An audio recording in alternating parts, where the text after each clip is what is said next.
అందరికీ నమస్కారం. ఈరోజు ఒక సుప్రసిద్ధమైన ఒక గొప్ప దేవాలయం అమ్మవారి గురించి చెప్పాలనుకుంటున్నాను. అదే వెదురుపాక గ్రామంలో ఉన్న విజయదుర్గమ్మ. మనకు తెలుసు వెదురుపాక అనే ఈ గ్రామం తూర్పుగోదావరి జిల్లాలో ఉందండి. మనకి రామచంద్రపురానికి సుమారు 15 కిలోమీటర్ల దూరంలో ఈ వెదురుపాక అనే గ్రామం ఉంది. ఈ వెదురుపాకలో విజయదుర్గ పీఠం అనే ఒక పీఠం ఉంది. అక్కడ ఈ విజయదుర్గ అమ్మవారు ఉన్నారు. ఎంతో శక్తి స్వరూపిణి, ఎంతో గొప్ప క్షేత్రం అండి ఇది. చాలా అమ్మవారు చాలా పవర్ఫుల్. ఎవరైనా వెళ్ళి అక్కడ దర్శనం చేసుకొని అమ్మవారికి తమ ఇబ్బందులు, తమ కోరికలు అక్కడ అమ్మవారికి చెప్పుకొని వస్తే తప్పనిసరిగా అది మంచిదైతే అంటే కోరదగిన కోరికే దాంట్లో ఉంటే కనుక, అంటే ఏదో మనం కోరేసుకొని అది నెరవేరాలంటే జరగదు కదా. మనం కోరినది నిజంగా ఒక మంచి కోరిక, మనకున్న ఇబ్బందులు లేకపోతే ఆ కోరదగినది అయితే కంపల్సరీగా అమ్మవారు ఆ కోరిక నెరవేరుస్తారు. అలాగే ఇక్కడ ముఖ్యంగా మనం చూడవలసింది ఆ విజయదుర్గ పీఠాధిపతి వారిని. ప్రస్తుతం జీవించి ఉన్న గొప్ప మహాత్ములలో అతి కొద్ది మంది మాత్రమే ఉన్నారండి. చాలా తక్కువ మంది, అంటే చాలామంది వయోభారం వల్ల వాటి వల్ల చాలామంది ఉండొచ్చు. కానీ జీవించి ఉన్న అతి కొద్ది మంది మహాత్ములలో వీరు కూడా అందులో మనకి సమీపాన ఉన్న, మన ఆంధ్రదేశంలో అతి సమీపాన ఉన్న గొప్ప మహాత్ములు శ్రీ వెదురుపాక పీఠాధిపతి వారు. ఆయన పేరే, ఆయన అందరూ భక్తిగా ప్రేమగా గాడ్ గారు అని పిలుచుకునే వెదురుపాక పీఠాధిపతి గారు. మనం ఈ వెదురుపాక ఎలా వెళ్ళవచ్చు అంటే, నేను ఇందాక చెప్పినట్టు ఈ తూర్పు నుంచి అంటే శ్రీకాకుళం, విజయనగరం, విశాఖపట్నం ఈ ప్రాంతాల నుంచి వెళ్ళేవాళ్ళు బలభద్రపురం అనే దిగి, బలభద్రపురం అంటే అనపర్తి దగ్గర ఉందండి. బెక్కవోలు దాటిన తర్వాత మీకు వస్తుంది బలభద్రపురం అని ఉంటుంది. ఆ బలభద్రపురం వంతెన దగ్గర నుంచి లోపలికి వెళ్తే కనుక వెదురుపాకకి మనం చేరుకోవచ్చు. లేదా రామచంద్రపురానికి వెళ్తే రామచంద్రపురం నుంచి సుమారు 15 కిలోమీటర్ల దూరంలో ఉన్న ఈ వెదురుపాకి చేరుకోవచ్చు. ఇక్కడ చాలా భక్తి శ్రద్ధలతో వెళ్ళాలండి ఎవరైనా వెళ్ళేవాళ్ళు.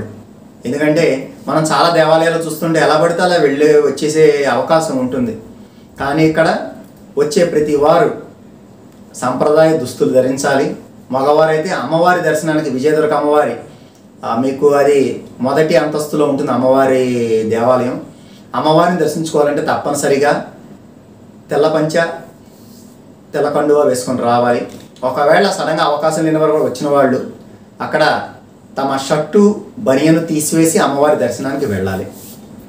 ఇక్కడ సంప్రదాయ దుస్తుల్ని అనుమతిస్తారండి. ఎలా పడితే అలాగా రావడాన్ని వాళ్ళు అనుమతించరు. అమ్మవారు మీకు ఇందాక చెప్పినట్టు అమ్మవారు అక్కడ భక్తి శ్రద్ధలు అక్కడ నిరంతరం చాలా నిష్టగా పూజలు చేస్తూ ఉంటారు అక్కడ ఉన్నవారంతా. అందువల్ల ఇక్కడ దర్శించుకునేవారు కూడా ఎంతో భక్తి శ్రద్ధలతో సంప్రదాయ దుస్తులతోనే వెళ్ళి ధరించాలి.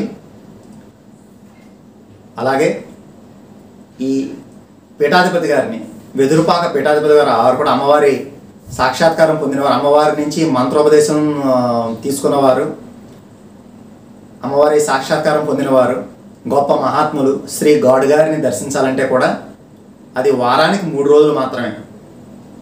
అది మంగళవారం, శుక్రవారం, అలాగే ఆదివారం.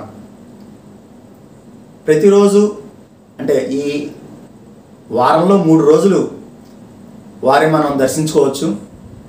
ఉదయం 9 గంటల నుంచి సుమారు 11 గంటల వరకు వారు మనకి దర్శనం ఇస్తారు. వారు ఆల్రెడీ పెద్దవారు అయ్యారు.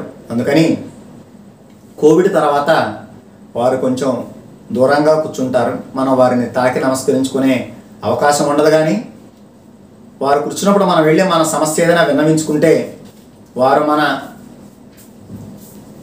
నక్షత్రాలన్నీ, మన జాతకం, మన రాశి, మన నక్షత్రం తెలుసుకొని తగు పరిష్కారాలు మనకు చెప్తారు.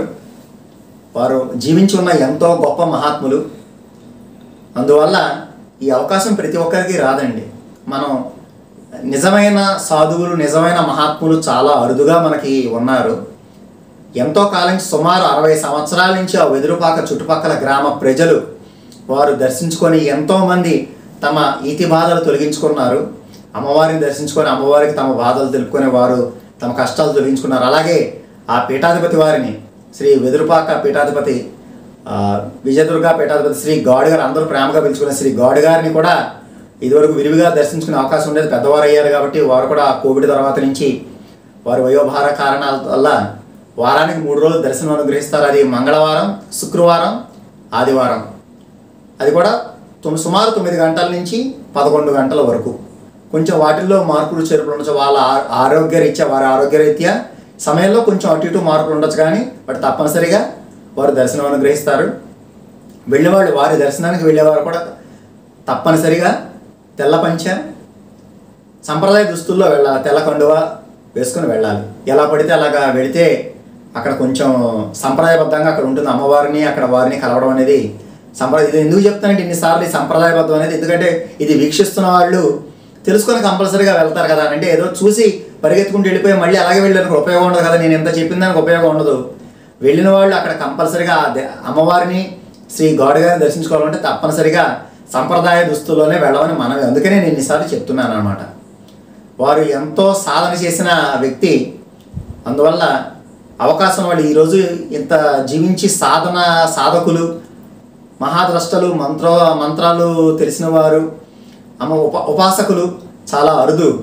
అలాంటి గొప్ప మహాత్ములు శ్రీ గౌడ్ గారిని ప్రతి ఒక్కరూ దర్శించుకోవాలన్న నా కోరిక. వెళ్ళే వాళ్ళందరూ సంప్రదాయ దుస్తులు ధరించండి. ఉదయం 9 లోపే వెళ్ళండి. ఎందుకంటే నేను కూడా కొన్నిసార్లు కొంచెం ఆలస్యం అవడం వల్ల నేను ఆ రోజు పొద్దునే బయలుదేరి వెళ్ళి వారిని దర్శించుకోవడం వెళ్ళడం వల్ల కరెక్ట్గా 11 అవడం, వారు దర్శనం ముగించుకొని వెళ్ళిపోవడం జరిగింది. అంత కష్టపడి వెళ్ళిన తర్వాత దర్శనం లేదంటే మనకే బాధ అనిపిస్తుంది. కాబట్టి వెళ్ళే వాళ్ళందరూ కంపల్సరీగా టైమింగ్స్లో మార్పులు చేర్పులు ఉండవండి. ఎగ్జాక్ట్గా ఆ టైం దాటిన తర్వాత వారు కూడా వయోభారం వల్ల కొంత అందరూ దర్శనం కోసం వస్తారని ఆయన వచ్చి కూర్చుంటారు, దర్శనం అనుగ్రహిస్తారు. టైం అయిపోగానే ఆయన వెళ్ళిపోతారు, మళ్ళీ ఆయన విశ్రమించాలి. కాబట్టి అందువల్ల వెళ్ళేవాళ్ళు ఈ టైంకి ముందరే వెళ్ళండి. ఏదో మళ్ళీ లాస్ట్ 5 నిమిషాల్లో 10 నిమిషాల్లో పరిగెత్తుకుంటూ వెళ్ళాలనుకుంటే కొంచెం కష్టం అవుతుంది. అందుకని వెళ్ళదలుచుకున్న వారంతా కూడా విజయదుర్గ పీఠాధిపతి శ్రీ గౌడ్ గారి దర్శించుకోవాలన్నా, శ్రీ విజయదుర్గ అమ్మవారిని దర్శించుకోవాలనుకున్నా ఉదయం 9కి ముందరే చేరితే ప్రశాంతంగా అమ్మవారి దర్శనం చేసుకుని అమ్మవారికి తమ కోరికలన్నీ చెప్పుకొని అమ్మవారిని దర్శించుకొని ఆ తర్వాత వచ్చి ఆ పీఠాధిపతి అయిన శ్రీ గౌడ్ గారిని, ఆ మహాత్ములైన శ్రీ గౌడ్ గారిని కూడా దర్శించుకుని అక్కడ కొంతసేపు వారి సాన్నిధ్యంలో ఉండొచ్చు. వారికి ఏదైనా తమ కష్ట సుఖాలు తెలియజేయవచ్చు. వారి నుంచి పరిష్కారాలు వారు చెప్పింది మనం వినొచ్చు. ప్రశాంతంగా అక్కడ వెళ్ళిన వాళ్ళందరికీ కూడా ఈ ఒక్కసారి దర్శనం అయిపోగానే అన్నప్రసాదం కూడా పెడతారు. వచ్చిన ప్రతి ఒక్కరికి అన్నప్రసాదం స్వీకరించి రావచ్చు. అందువల్ల ఈ ప్రతి ఒక్కరూ ఈ సమయాన్ని గుర్తుంచుకోవాల్సిందిగా మనవి. అలాగే సంప్రదాయ దుస్తుల్లో వెళ్ళవలసిందిగా మనవి.